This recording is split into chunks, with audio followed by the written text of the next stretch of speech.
प्रणाम आचार्य जी। थोड़ा सा पहली बार आया हूँ तो थोड़ा सा बता दूँ कैसे आप तक पहुँचा। बहुत ज़ोर से भाग रहा था। मास्टर्स में एडमिशन लिया, करियर के लिए ही तमाम चीज़ें, आशाएं और एम्बिशंस ढेर सारे। ज़ोर से भाग रहा था, आपकी वीडियो अचानक पड़ गई तो पहले तो कुछ दिन तक बहुत अच्छा लगा, 2-4 दिन तक। फिर मैं भागने लग गया और फिर काफ़ी तकलीफ़ में, मतलब एक टाइम ऐसा भी आ गया, धीरे धीरे लोगों से कंसल्ट करने लगा कि किसी तरह से आपकी बात गलत प्रूफ हो जाए कि मैं आगे बढ़ पाऊँ, क्योंकि मैं बढ़ नहीं पा रहा था। मुझे ऐसा लगता था कि कुछ गलत हो जाएगा अगर आपकी बात गलत प्रूफ कर किए बिना अगर मैं आगे गया तो। ठीक है, तो धीरे धीरे रोकने की कोशिश करता था, प्रॉमिस भी किया था कि नहीं, वीडियोस नहीं देखनी है, किसी भी हाल में ब्लॉक कर देना है चैनल या जो भी। लेकिन फिर धीरे धीरे पता नहीं, एक दिन ऐसे ही लगभग 5-6 महीने बीत गए थे, लॉकडाउन का टाइम था। अचानक से मैंने कब छत पे था और वीडियोस खुल गई तो उस पर थोड़ी जमने लगी फिर से बात की शायद मैंने गलत इंटरप्रेट कर लिया है। फिर धीरे धीरे अच्छा लगने लगा, फिर से भागना चालू हो गया।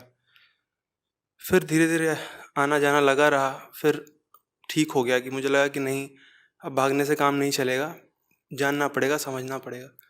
तो फिर तब से लगातार सुन रहा हूँ, काफ़ी टाइम हो गया है। लेकिन अभी भी वो है सवाल कि कौन से पाथ पे जाना है। काफ़ी सारी प्रॉब्लम्स सॉल्व हो गई हैं। आपको सुनता हूँ, ओशो को सुनता हूँ, कृष्णमूर्ति को भी सुनता हूँ, बातें समझ में आती हैं। लेकिन अभी भी वो वाली चीज़ है कि करियर किस साइड में लेके जाना है अब, क्योंकि मास्टर्स मेरा अब ख़त्म हो रहा है। तो इस वजह से अब थोड़ा मैं कोशिश कर रहा हूँ कि क्या चूज़ करूँ। म्यूज़िक भी करता हूँ, गिटार बजाता हूँ, पियानो बजाता हूँ, गाने में बचपन से ही बहुत इंटरेस्ट है।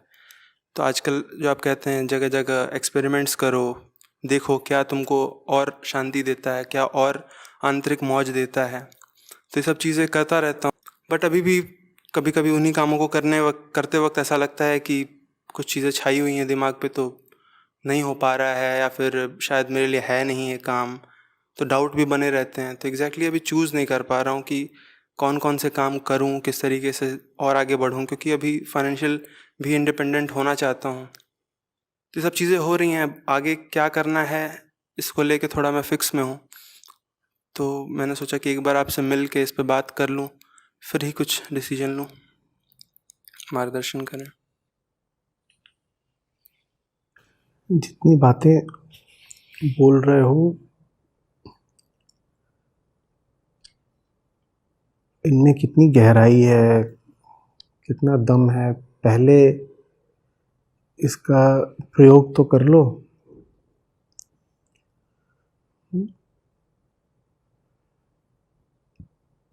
अभी तो ये ऐसा है कि तुमने बैठ करके एक बैटल प्लान बना लिया है कि मेरे कुछ सैनिक इधर से आगे बढ़ेंगे, कुछ यहाँ से होंगे, ये होगा, फिर सामने वाला दुश्मन आएगा, फिर ये करेंगे, फिर वो करेंगे, और ऐसे करके हम इन बातों में हकीकत कितनी है पहले वो जांचना पड़ेगा ना। तो ज़मीन पर कुछ करके देखो पहले, वरना बहुत सारी चीज़ें खड़ी रहेंगी, ये भी कर सकते हैं, वो भी कर सकते हैं। अभी तो तुमने दो आकलन कर रखे हैं, एक अपने बारे में और एक दुनिया के बारे में। अपने बारे में ये कि तुम्हें क्या करना पसंद है और किस चीज़ को तुम कितने समर्पित हो, और दुनिया के बारे में ये कि दुनिया में फलानी फलानी चीज़ें हैं जो करने लायक हैं। हो सकता है ये दोनों ही आकलन अभी बिल्कुल सटीक ना हो, पर ज़्यादातर होता भी यही है। आप अपने बारे में जो सोचते हैं, जब आप ज़मीन पर आकर के उसकी जांच पड़ताल करते हैं तो वो चीज़ ज़रा अलग निकलती है। इसी तरीके से दुनिया के बारे में भी आप जो सोचते हैं, जब आप दुनिया के करीब जा कर के उसको आजमा करके जांचते हैं तो वो चीज़ भी अलग निकलती है। तो आप तो दो दो अजम्पशंस पर, मान्यताओं पर चल रहे हो, और उसमें कुछ ऐसा नहीं है कि बड़ी भूल कर दी। अभी पढ़ रहे हो तो अभी हो सकता है तुम्हारे पास इतना मौका या समय भी ना रहा हो कि तुम चीज़ों को आजमाओ, लेकिन जो तुम अपने आगे भविष्य के लिए निर्णय करना चाहते हो वो कुर्सी पर बैठकर नहीं होंगे, वो तो चीज़ों को आजमा करके, ठोकरें खा करके और बहुत सतर्क रह करके ही होंगे। एक चीज़ का परीक्षण करो, देखो उसमें क्या हो रहा है, दूसरी चीज़ का करो, देखो उसमें क्या हो रहा है। तो तुम्हारे मन में जो दो छवियां हैं वो दोनों बदलेंगी। अपने आप को जैसा सोचते हो, अपने बारे में भी तुमने कई बातें बोली, हो सकता है 6 महीने बाद अपने बारे में कुछ दूसरी बातें बोल रहे हो। और दुनिया को जैसा सोचते हो सकता है दुनिया भी एकदम अलग पता चले। तो प्रयोग करो, अनुभव लो, और अनुभव लेते वक्त बिल्कुल ख्याल रहे कि अनुभव तुम इसलिए नहीं ले रहे कि अनुभव से चिपक जाना है। अनुभव तुम प्रयोग करने के लिए ले रहे हो, अनुभव तुम जांचने के लिए कर रहे हो। समझ रहे हो? प्रयोग करना, परीक्षण करना और आसक्त हो जाना, लिप्त हो जाना, ये दो अलग बातें हैं, ये याद रखना। ठीक है? नमस्ते आचार्य जी। पिछले 6-8 महीने से आपको यूट्यूब के माध्यम से सुनने लगा हूँ। उसी समय ही कॉलेज से पास आउट भी हुआ था। तो उस समय हर चीज़ ऐसी थी कि निश्चित रहती थी कि दोस्त जो कर रहे हैं वैसा ही कुछ करना है, या माँ बाप ने कुछ बोल दिया वैसा ही कुछ करना है, या भैया लोगों ने क्या किया वैसे ही कुछ करना है। मतलब नौकरी, शादी, फिर 2 बच्चे, और फिर अपना आराम से पैसे जमा करना, और फिर वो सब। जब से आपको सुनने लगा हूँ तो मन के बारे में तो जिज्ञासा है ही, वो तो जान ही रहा हूँ। आपकी वीडियो से जितना भी सीखने को मिलता है और जितना अपने लिए सीख सकता हूँ वो तो सीखता ही रहता हूँ। लेकिन आपकी वो बात भी इतनी सही लगती है कि सही काम चुनो और उस काम में डूब जाओ। तो मन ने इस बात को इतनी बुरी तरीके से पकड़ा कि कहीं पे भी टिक नहीं पा रहा है। मतलब जो पहले चीज़ें सोच रखी थी कि नौकरी करनी है, फिर पैसा इत्यादि वो सब कमाना है, जुटाना है, बच्चे, ये सब वो जो नॉर्मल होता है सब, वो सब अब वो कह रहा है कि मतलब ये भी ढूंढ कि सही काम क्या है और उसमें जुट भी जा। और वो इससे भी डरता है कि ये चीज़ भी कब करेगा तू, कि पैसा कब कमाएगा। और तो मन 2 हिस्सों में बट गया है। पहले मन सीधा अपना अपना आराम से चल रहा था, लेकिन आपको सुनने के बाद से ऐसा सा हो गया है और मन ने इस चीज़ को पकड़ लिया। 1-2 बार कोशिश भी की कि छोड़ना भाई, क्या मतलब क्या करेगा ये सब, सही काम ये सब आगे कुछ मिलना होगा मिल जाएगा, ठीक है अपना। लेकिन फिर मन ये भी डरता है कि ये सब भी तो करना है, शादी करनी है, ये करना है, वो करना है, और साथ ही साथ के सही काम को भी चुनना है। तो फिर वो बोलता है कि या तो वो चुन या ये चुन, और वो डरता भी रहता है। और ये मैं ही डर रहा हूँ या फिर मैं ही कहानियाँ बुन रहा हूँ, कुछ समझ नहीं आ रहा। बहुत कन्फ्यूजन है तब से, जब से आपको सुनने लगा हूँ। उससे पहले तो जो था, जैसे जी रहे थे वैसे ही था, जैसे सब जीते हैं वैसे ही जी रहा था। उसके बाद से ही कन्फ्यूजन ये हो गई है। और मन ये भी कह रहा है कि करना है, लगना है किसी ऊंचे काम में, किसी अच्छे काम में, तो उसमें भी वो ढंग से कुछ पकड़ नहीं पा रहा है। तो कहीं पे भी नहीं बैठ पा रहा है, या तो ना उस दुनिया में कुछ ढूंढ पा रहा है, ना इस दुनिया में। तो बड़ी कन्फ्यूजन है। तो उस वजह से मन अशांत ही रहता है और कहीं पहुंच ही नहीं पा रहा, कुछ तो निष्कर्ष 2 ही नहीं निकल रास्ते पा हैं, रहा। या तो सुनना एकदम बंद कर दो या सुनना और बढ़ा दो। कंफ्यूजन, संशय, अनिर्णय, इनका तो मतलब होता है बीच में कहीं अटके हुए हो।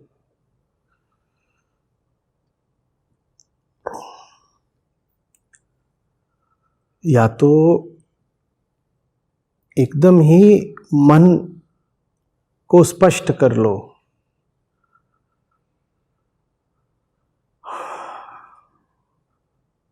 तो कंफ्यूजन मिट जाता है। स्पष्टता आ गई, क्लैरिटी के सामने कंफ्यूजन खत्म हो जाएगा। या फिर तुम भी वैसे ही बेहोश हो जाओ जैसे ज्यादातर लोग रहते हैं। बेहोशी में, नशे में भी तो कोई कंफ्यूजन या तकलीफ थोड़ी बचती है, या बचती है? वहां भी सब ठीक रहता है। तुम अभी त्रिशंकु की तरह लटके हुए हो, अधर में हो बिल्कुल।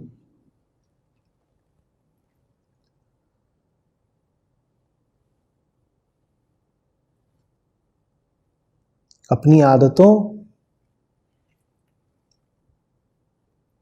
और अपने बोध के बीच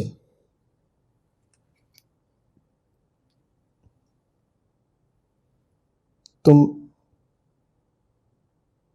त्रिशंकु बने हुए हो। आदतें पुरानी हैं, बहुत पुरानी हैं, सर्वव्यापक हैं, तुमको खींच रही हैं। बोध नया नया है, वो रोशनी की तरह और प्रेम की तरह तुमको पुकार रहा है,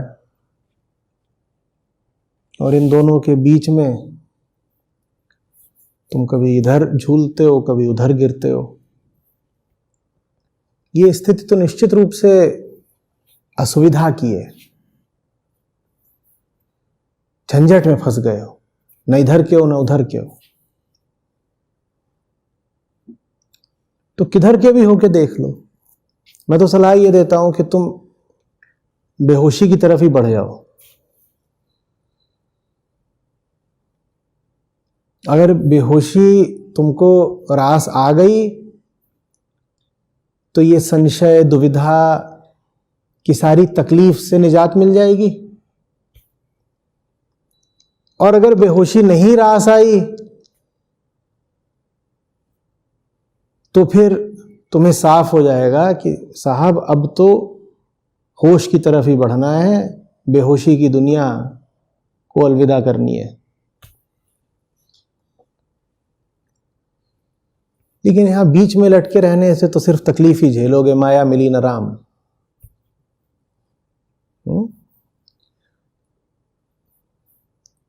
और फिर मुझसे पूछ रहे हो बेहोशी और होश में किसका चयन करें, और मैं बोल दूं होश का, तो ऐसा भी लगेगा कि मैंने पक्षपात किया। और मैं तो जाहिर है कि मैं तो यही बोलूंगा कि अंधेरे की तरफ क्या जा रहे हो, रोशनी की तरफ बढ़ो। और ये बोलूंगा तो ऐसा लगेगा जैसे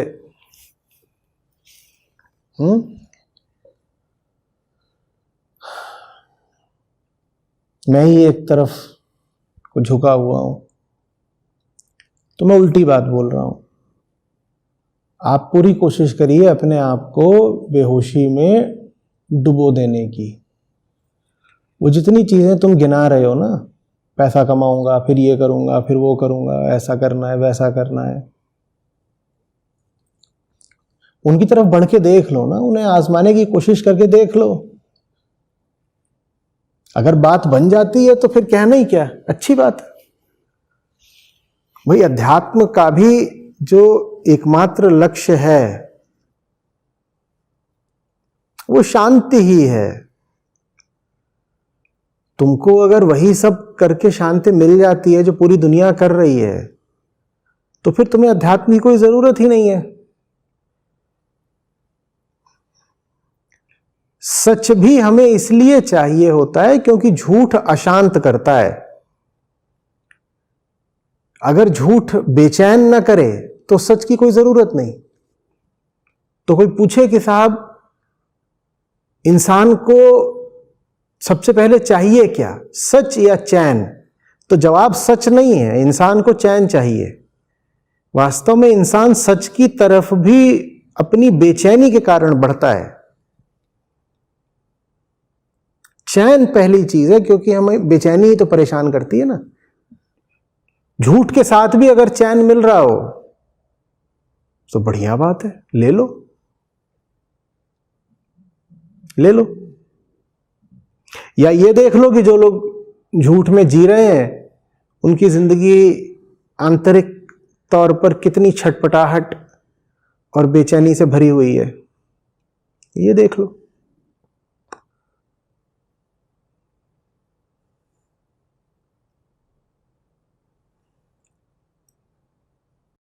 असल में चाहे किताबें हों, चाहे मार्गदर्शक लोग हों, ये सब बार बार बोलते हैं आओ आओ मुक्ति की ओर आओ, सच की ओर आओ, तमसो मां ज्योतिर्गमय। तो हमें ऐसा लगता है कि बुलाया जा रहा है हमें, बुलाया जा रहा है हमें,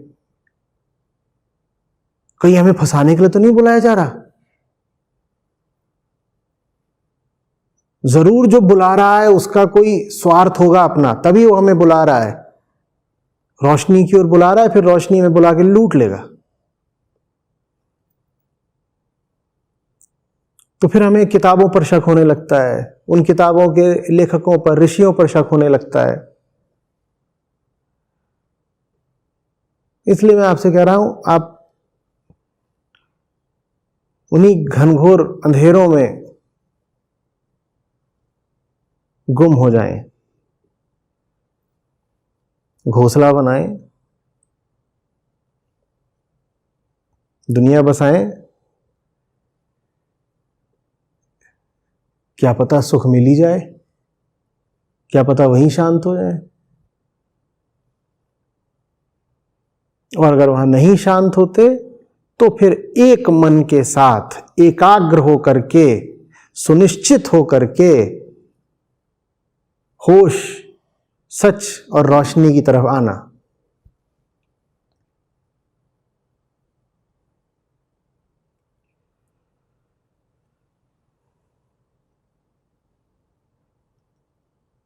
सच्चाई उनके लिए थोड़ी ही हो सकती है जिन्हें झूठ अभी भी बड़ा प्यारा और रोचक लगता हो।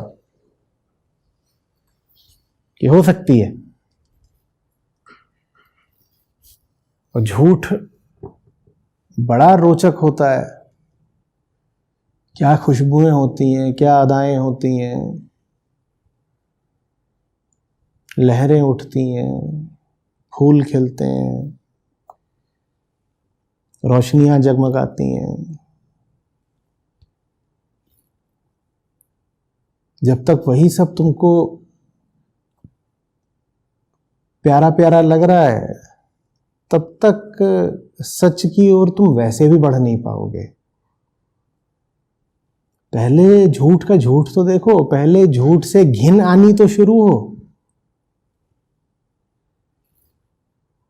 वो घिन जिसको अभी आ नहीं रही, वो तो फंसेगा।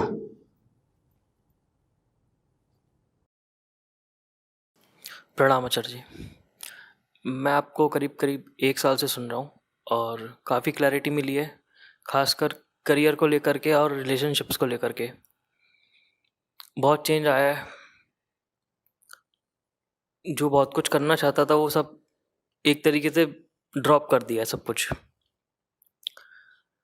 अब आगे ऐसा है कि पुराने ढर्रों पे वापस जाना नहीं चाहता, बिल्कुल जानते हुए कि ये गलत है। अब आगे ही जाना है। तो जब ये सोचता हूँ कि जब आगे ही जाना है, एक छोटी सी कहीं मन की आवाज़ आती है कि अगर बैकफायर हुआ तो मैं कहता हूँ कि जो होगा देखा जाएगा, क्योंकि पीछे तो मैं जा नहीं सकता।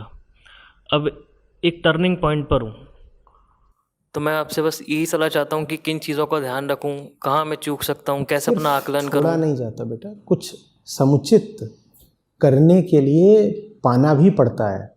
नहीं तो जो कुछ छोड़ रहे हो ना, वो बार बार पीछे से आके तुमको लपकेगा।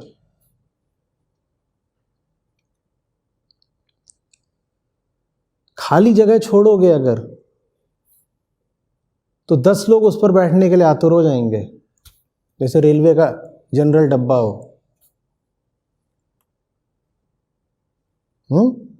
मन में भी ऐसा ही है। पुराना कूड़ा कचरा अगर हटा दिया है तो उसको किसी नए उद्देश्य से, नए काम से भरना भी पड़ता है।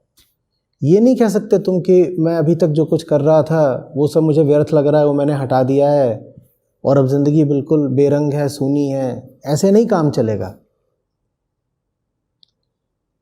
जीने वाले को काम तो करना ही पड़ेगा ना। मैंने ये कभी नहीं सिखाया कि काम मत करो। मैंने कहा है कि घटिया काम करोगे तो अधूरे मन से करोगे, काम भी घटिया होगा और करने में मज़ा भी नहीं आएगा। मैंने कहा बढ़िया काम चुनो और डूब के करो। तो ये तो होने ही नहीं चाहिए कि जवान लोग आकर के कह रहे हैं कि अरे अब हमारे पास करने को कुछ काम नहीं है, पहले काम था। खाली जगह हम बनाते हैं, बिल्कुल बनाते हैं, इसलिए बनाते हैं ताकि उस पर उसको बिठा सकें जिसका हक है।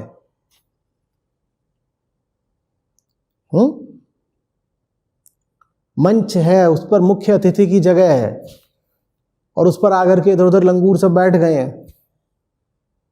मंच सजा हुआ है, समारोह है कोई, और अभी मुख्य अतिथि आए नहीं है, तो उस पर कौन आकर के बैठ गए? सब इधर उधर के अंजू पंजू आके अपना बैठ गए। तो जाकर के तुम क्या करोगे? मंच से उन सबको हटाओगे और फिर पूरा कार्यक्रम बीतने दोगे बिना मुख्य अतिथि के ही? सिर्फ हटाना ही काफी है? कैसा लगेगा कि सबको तो हटा दिया और कुर्सी ऊपर सूनी पड़ी हुई है, उस पर कोई बैठने वाला भी तो आना चाहिए ना, तभी तो हटाने की कुछ सार्थकता हुई कि नहीं? तुम लोग यहीं पर चूक जाते हो, हटाने को तैयार हो, भरने को तैयार नहीं हो। अब भरने वाला जो काम है वो एक झटके में नहीं हो जाता, उसमें प्रयोग करने पड़ते हैं।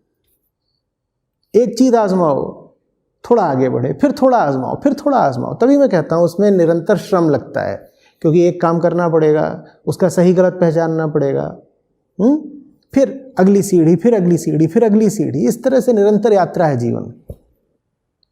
तो जैसे आचार्य जी, मैंने कहा कि एक टर्निंग पॉइंट पर हूँ, मैं चाहता हूँ कि जो आगे करूँ मैं सत्य को ध्यान में रख करके करूँ। हाँ। क्योंकि अब पुराना नहीं कर सकता जैसे लोग करते आ रहे हैं। तो टर्निंग पॉइंट पर ही मैं बस ये सलाह चाहता हूँ कि कहाँ मैं चूक सकता हूँ। चूक तुम इसमें सकते हो कि तुम जो कुछ भी करो उसका इस्तेमाल तुम किसी निचले उद्देश्य के लिए करना शुरू कर दो।